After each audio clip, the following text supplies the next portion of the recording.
I never thought I'd be the kind of person writing one of these corporate revenge stories. But here we are. My boss lied, HR tried to bury it, and somewhere in between, my paycheck just vanished. I'm not talking about taxes, not a clerical error, not a misclick on direct deposit. I mean entire weeks of pay missing, written off like I hadn't worked at all. When I first noticed it, I thought maybe I had typed the wrong hours. I logged into Workday, double-checked my time card, pulled up my approval emails, everything lined up. Yet my bank account told a different story. A week's worth of hours, gone. Poof! I brought it to HR with screenshots. They smiled too tightly and said, "That's a system glitch. Happens sometimes." Then they told me to just be patient, because payroll cycles even out. Meanwhile, my landlord doesn't accept system glitches as rent, and Visa doesn't take just be patient as payment. So I kept digging, and the more I looked, the stranger it got. Adjustments were being made to my hours after I'd already submitted them. Entries were marked as corrected in the audit log at 2:14 a.m. when I was asleep and nowhere near a company laptop. The override code attached to those adjustments? My boss's ID. Let me paint a picture of this guy. VP of Operations, loves buzzwords, lives for PowerPoint slides, insists on good news only in every meeting. He's the type who will say, "We're a family here," while signing your layoff papers. He drives a leased Mercedes, quotes leadership books he's never read, and thinks deleting emails is the same thing as accountability. When I asked him about the paycheck discrepancy, he didn't even blink. He just leaned back, laced his fingers, and said, "You probably misunderstood. These things are complex. Trust the process." Then he smirked, like I was a child bothering him about allowance money. I tried to go around him, but HR was welded to his hip. Every time I escalated, they sent my email straight back to him. Soon HR started treating me like the problem, dropping phrases like tone adjustment and undermining leadership. It felt less like a payroll issue and more like gaslighting on company letterhead. But here's the part that really froze me. When I pulled the export log, I saw that the same adjustments had been applied to other employees. Little deductions here and there, hours shaved off, overtime erased, small enough that most people wouldn't notice, but over months, thousands of dollars siphoned away. Not a glitch, a pattern. I thought about reporting it through the ethics hotline, but everyone knew HR monitored those. The last guy who tried ended up restructured out within a quarter, so I kept my mouth shut. For now. Instead, I started taking notes. Dates, times, screenshots.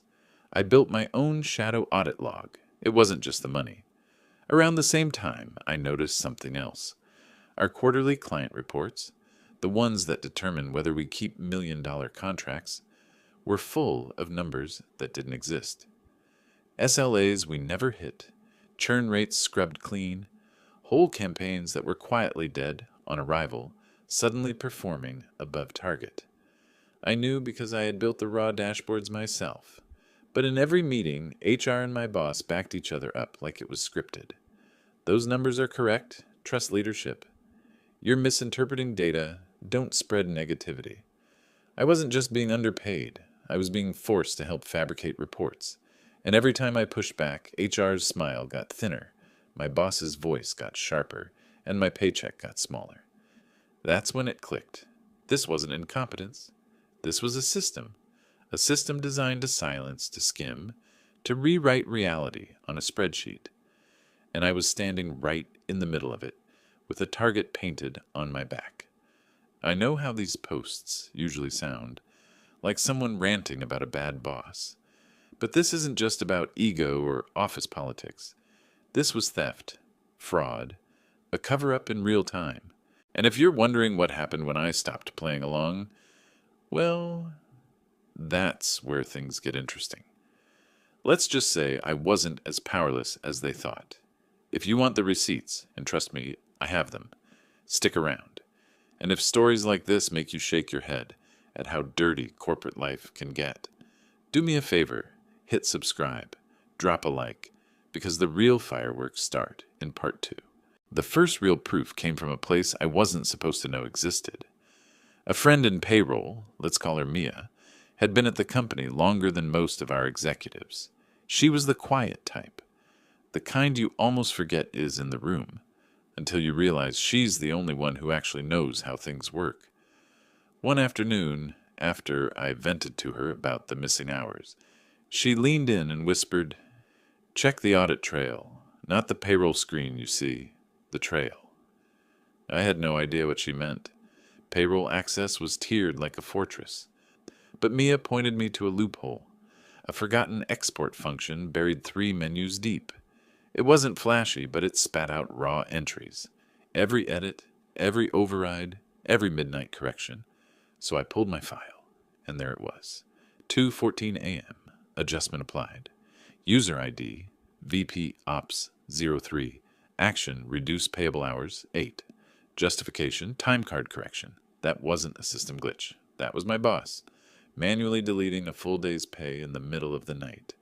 I scrolled further. It wasn't just once.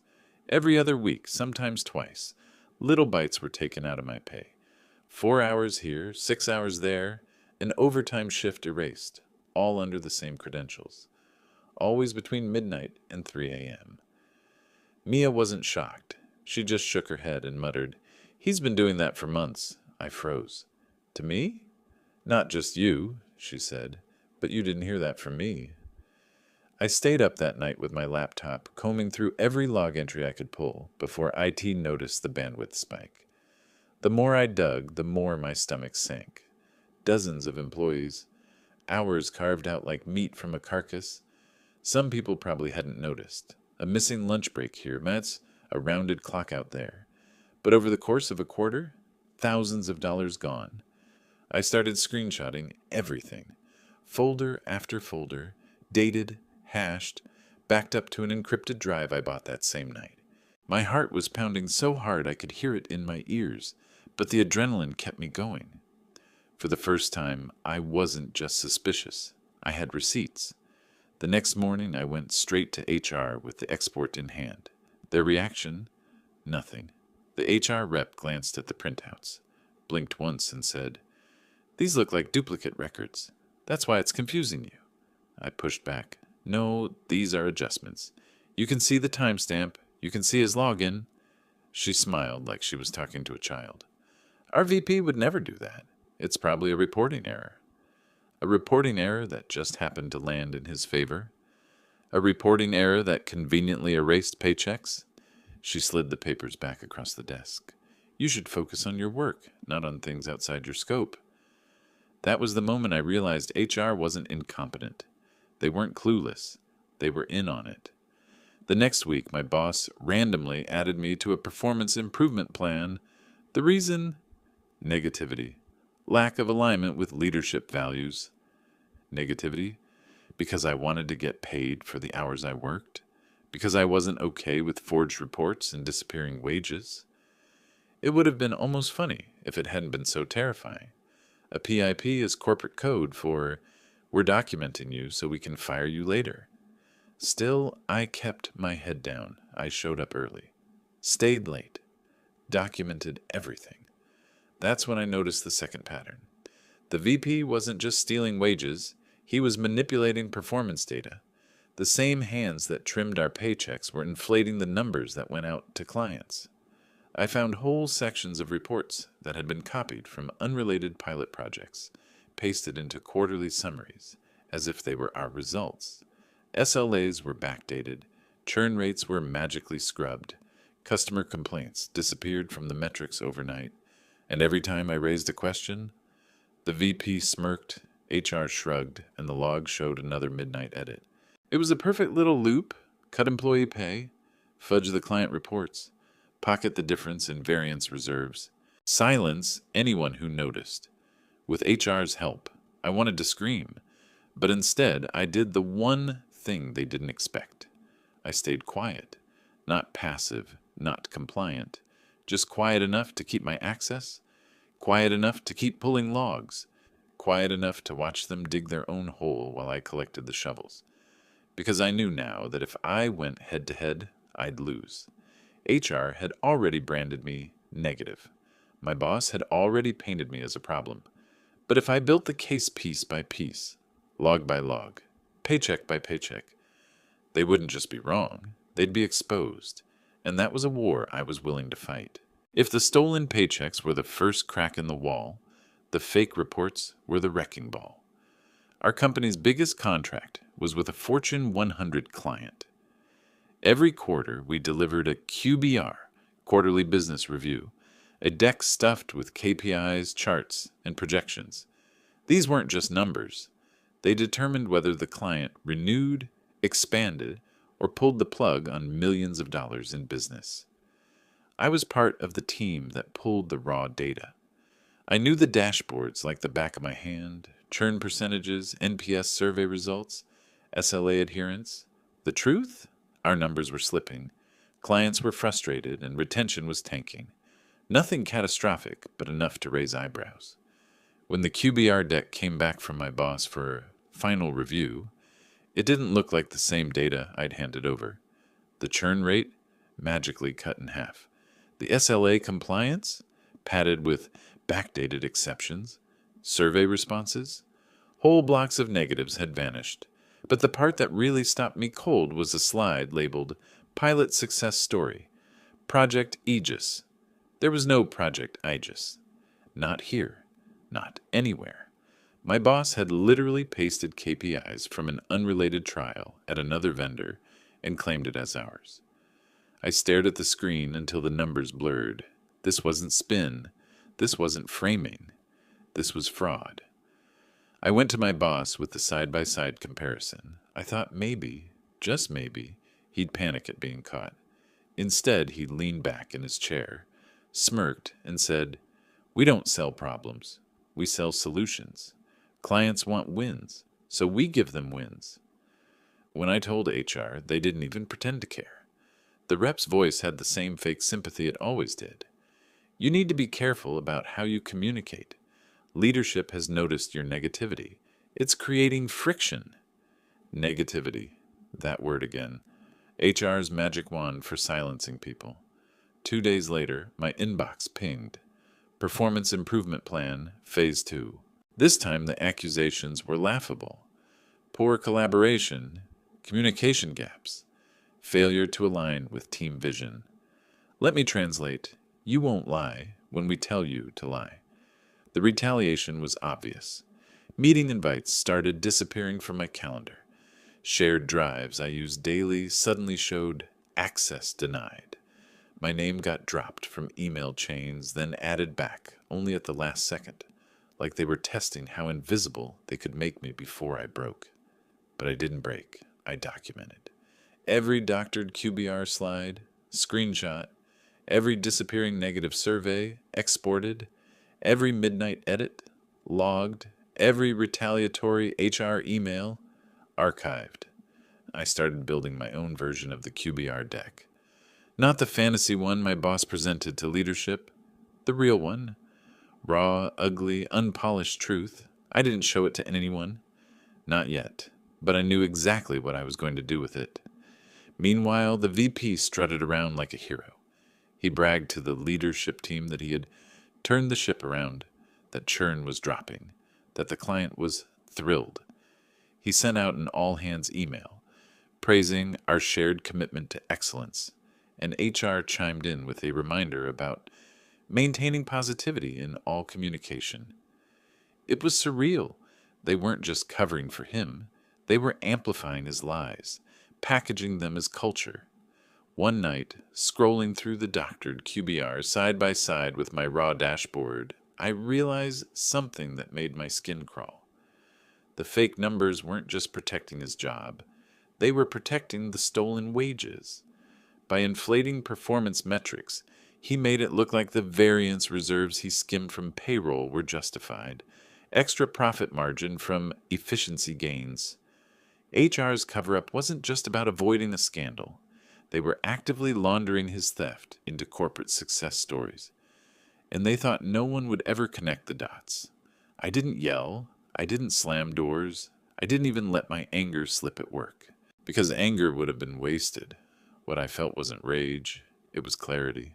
If stolen paychecks were enough to ruin lives quietly, and fake reports were enough to ruin million-dollar contracts loudly, then the only question left was how much damage they'd take when the truth landed in the right inboxes.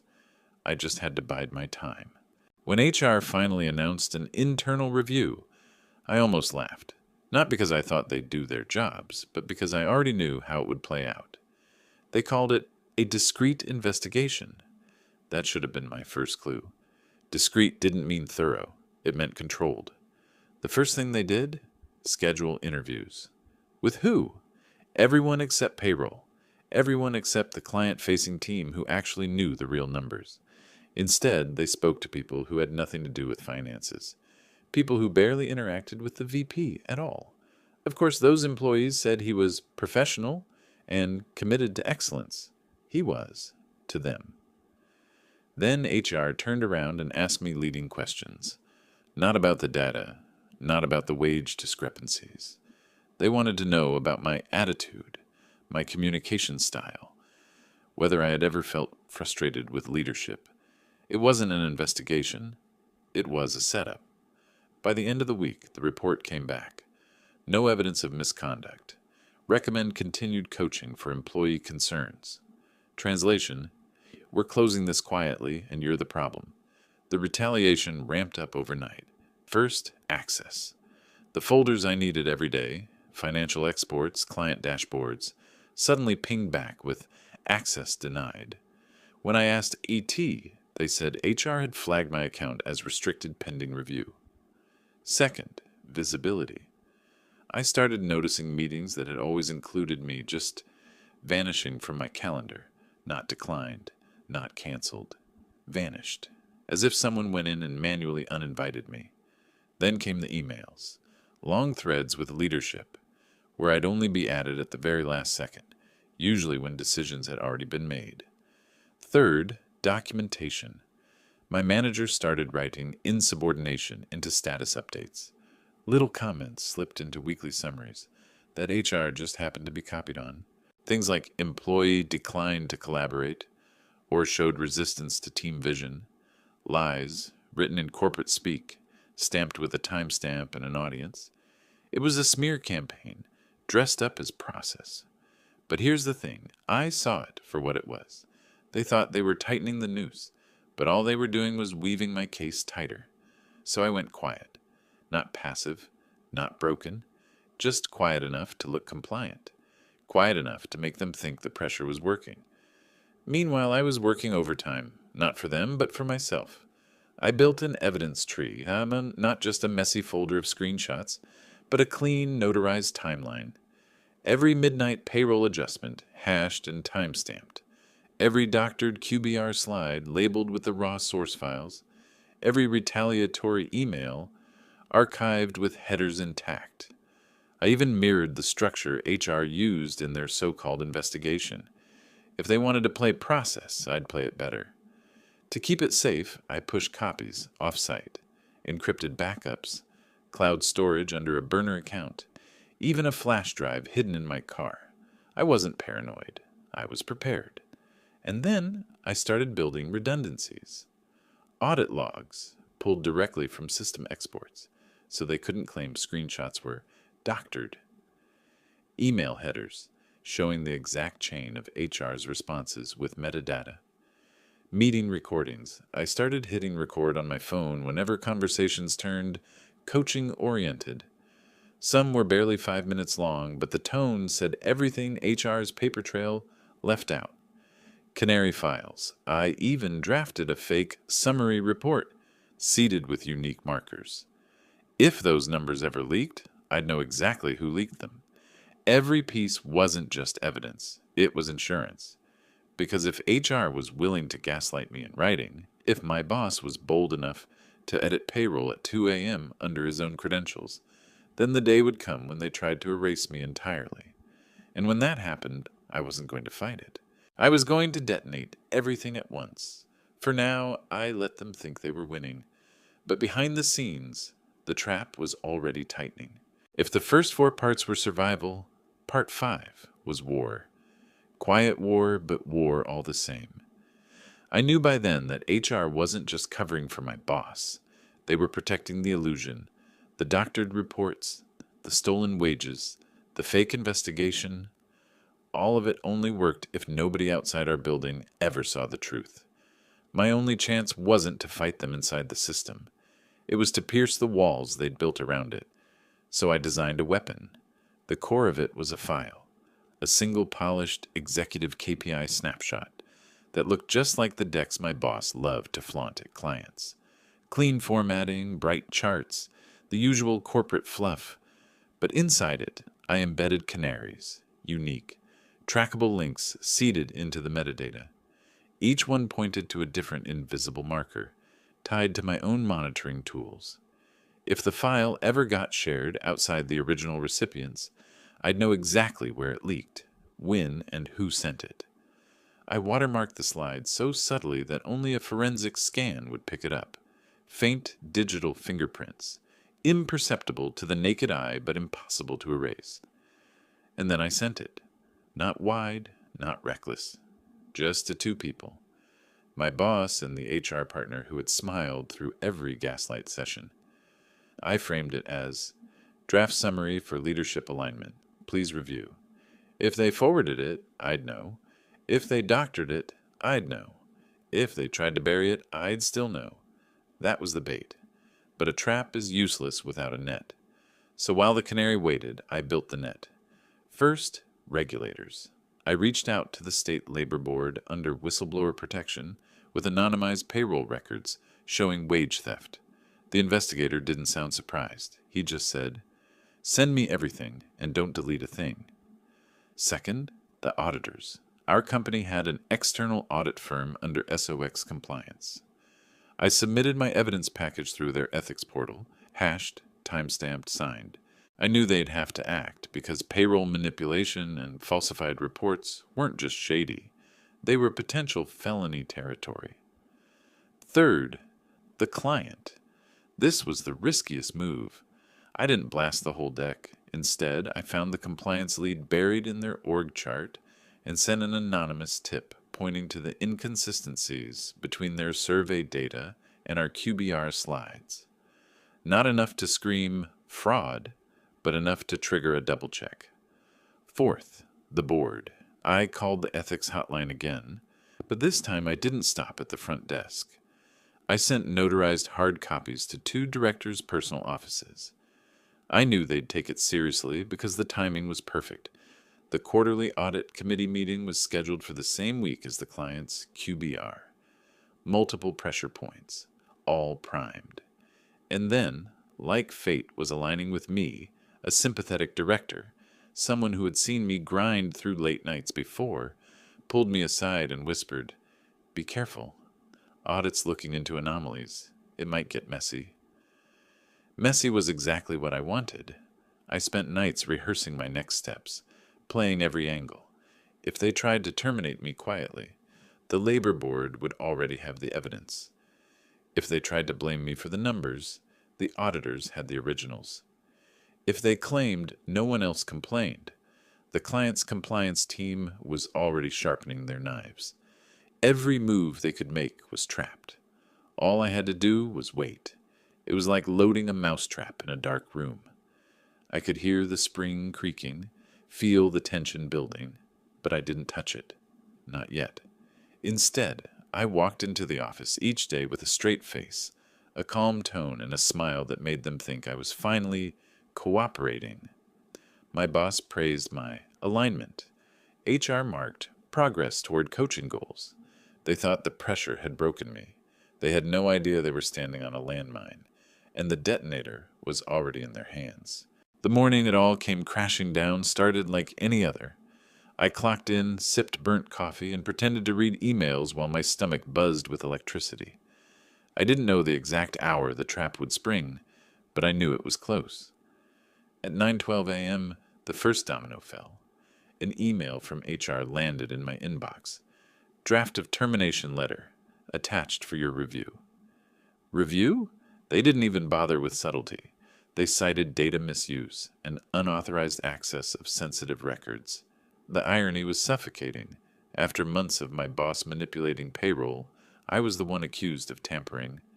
I didn't reply. I didn't panic. I just slid the letter into my evidence archive. By noon, the second domino fell, and this one was louder. My boss forwarded the bait deck, not just internally, to the client, to the C-suite, to the audit distribution list. He copied half the leadership tree, bragging about improved KPIs and pilot success. The moment he hit send, the canary sang. My tracker lit up with a ping from his device ID, time-stamped, metadata intact. Proof undeniable that he had circulated a falsified report. I barely had time to savor it before the third domino hit. At 1:46 p.m., the external auditors issued a freeze notice. It hit inboxes across the org. Effective immediately, all financial reporting and payroll adjustments are under review. Do not modify or delete records. Full cooperation required.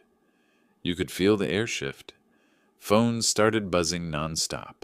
Slack channels blew up. Directors marched past my desk with faces like they'd just swallowed glass. And then came the client. At 2:30 p.m., their compliance lead sent an email with the subject line, Urgent, KPI discrepancies. They flagged irregularities between their raw survey data and the figures in the deck. They requested an immediate reconciliation. Everyone copied on the email knew what that really meant. You lied to us, and we caught it. The fourth domino was the loudest. At 3:05 p.m., security froze the VP's account. Screen share icons popped up on his machine. IT pulled audit logs. Rumors spread like wildfire. Forged signatures, backdated SLAs, payroll deltas traced straight to his login. HR tried to spin it, muttering about miscommunication and unintentional errors. But no one was listening anymore. By 3:30, the walls were caving in. The labor board faxed, a demand letter to HR's office citing ongoing investigation into unpaid wages and systemic payroll manipulation. Someone left it on the copier. By the time HR tried to bury it, half the floor had seen the header. I kept my head down, silent, letting the storm rage around me. The VP stormed into HR's office, red-faced and shouting. 5 minutes later, he was escorted out by security, his badge clipped and dangling uselessly from his pocket. HR scrambled, pulling blinds, whispering in hallways, but it was too late. The canary had sung, the auditors had frozen, the client had demanded answers, and the labor board had their teeth in the company's leg. By 4, the office was a funeral home. Monitors glowed with half-written emails, coffee cups sat untouched, and the only sound was the hum of the HVAC as people waited for the next blow. For me, it came in the form of silence. No more accusations, no more coaching sessions, no more negativity talk. HR, who had been so eager to write me up hours earlier, suddenly pretended I didn't exist. They were too busy trying to save themselves. And as the sun dipped outside, painting the parking lot orange, I realized something. I hadn't just survived. I had detonated the entire system from the inside. And it was only the beginning. The next morning, the office didn't feel like the same building. It was quieter, heavier, like everyone was holding their breath.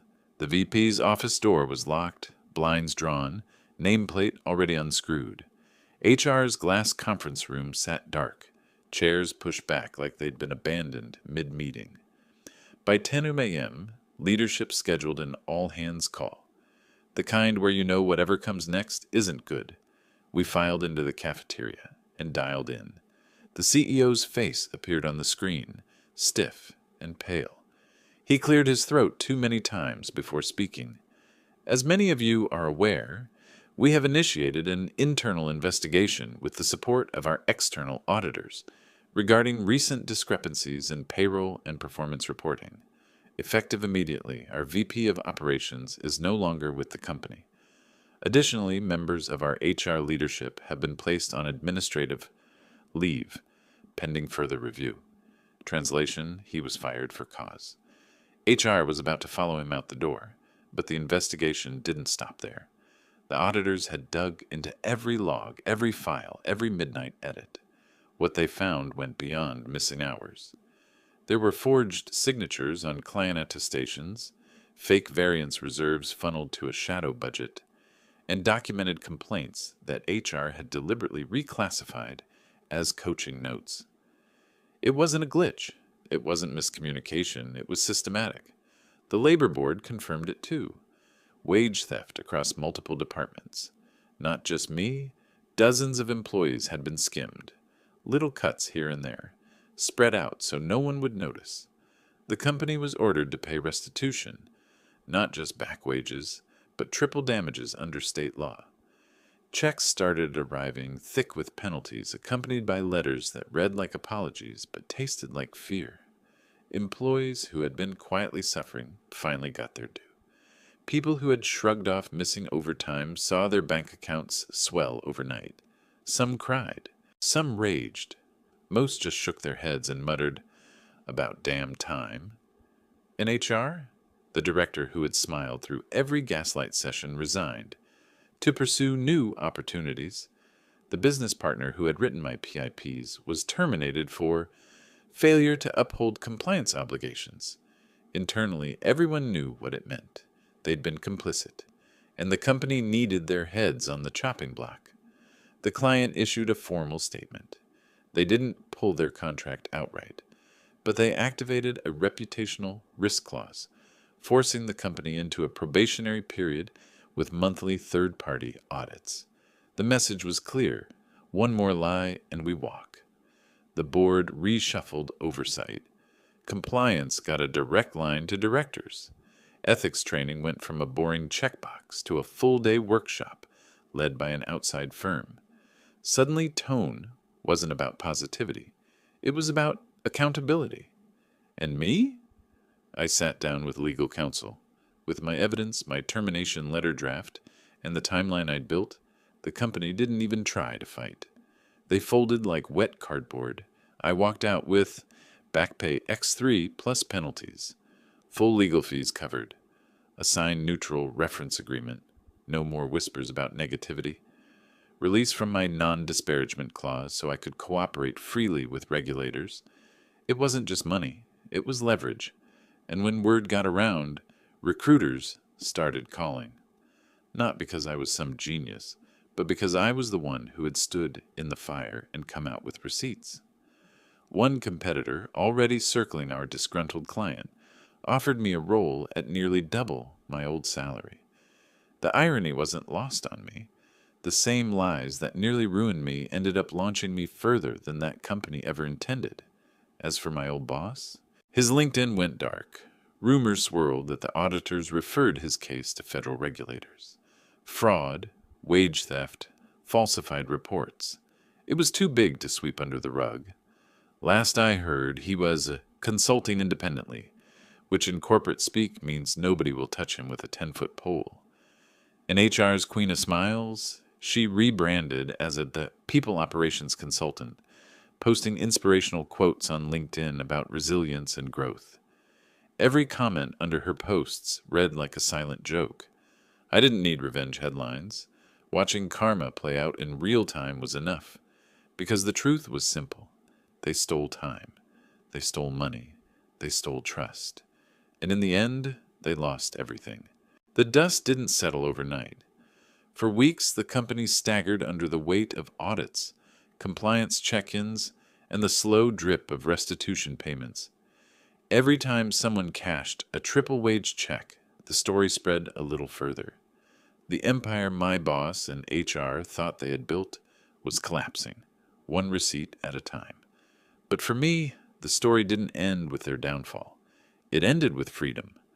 When I signed the settlement papers, there was a moment of silence in the lawyer's office. Just me, a pen, and the sound of paper sliding across polished wood. It should have felt like victory, but what I felt was lighter, like I'd finally put down a weight I'd been carrying for months without realizing how heavy it had become. I left the building that day with a check in my pocket and no badge to swipe ever again. I didn't even look back at the office. It wasn't my battlefield anymore.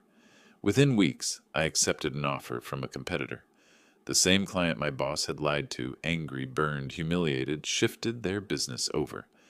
I walked into my new role with better pay, better benefits, and for the first time in a long time, respect. Colleagues whispered at first, "Isn't that the person who went up against HR?" But instead of suspicion, there was admiration. People were curious, not judgmental. I wasn't negative anymore. I was the one who hadn't backed down when it counted.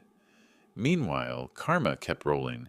The VP who thought he was untouchable, gone from the industry, his name floated in hushed conversations as a cautionary tale. HR's smiling enabler, rebranded online, posting about growth mindset and resilience. But anyone who knew the real story only saw the irony. And the company itself? They didn't collapse, but they limped. Mandatory ethics training, a probationary client contract, leadership reshuffles. It was no longer the shiny empire they had bragged about. It was a wounded machine patched with apologies. Sometimes I'd think about the nights I stayed up staring at those audit logs, my hands shaking as I copied screenshots into hidden folders. The fear, the paranoia, the exhaustion, it all felt so far away now, like another lifetime. But one thing never left me, the quiet satisfaction of knowing I hadn't just fought for myself. The back paychecks that went out to employees, the forced restitution, the fact that the lies couldn't keep spreading, that was bigger than me. The real revenge wasn't headlines or LinkedIn gossip. It was the fact that everyone got paid. The truth got documented, and the system that tried to erase me got exposed instead. Walking away on my own terms, that was the victory. I don't tell this story to brag. I tell it because I know there's someone reading this right now who's stuck in the same cycle. The gaslighting, the missing pay, the coaching notes that feel more like threats. You feel like you're screaming into the void, like the system is too big to fight. I won't lie, it's hard, it's terrifying, and it takes everything you've got. But here's the part they never tell you. Sometimes the system only looks big because no one ever drags its skeletons into the light. I did, and when I did, the whole thing crumbled. So if you've ever been told to just trust the process, remember this. Processes are only as good as the people running them. And if those people are corrupt, sometimes the bravest thing you can do is build your own process. Because at the end of the day, it wasn't HR that saved me. It wasn't the auditors or the client or even the labor board. It was me. And when I finally closed that chapter, I didn't just walk away with money in my account. I walked away with something more valuable, proof that I wasn't powerless. That's the story I wanted to leave behind. So if you've made it this far, thanks for listening. And if you've ever stared down a system that told you to stay silent, let this be your reminder. Silence is their weapon. Documentation is yours.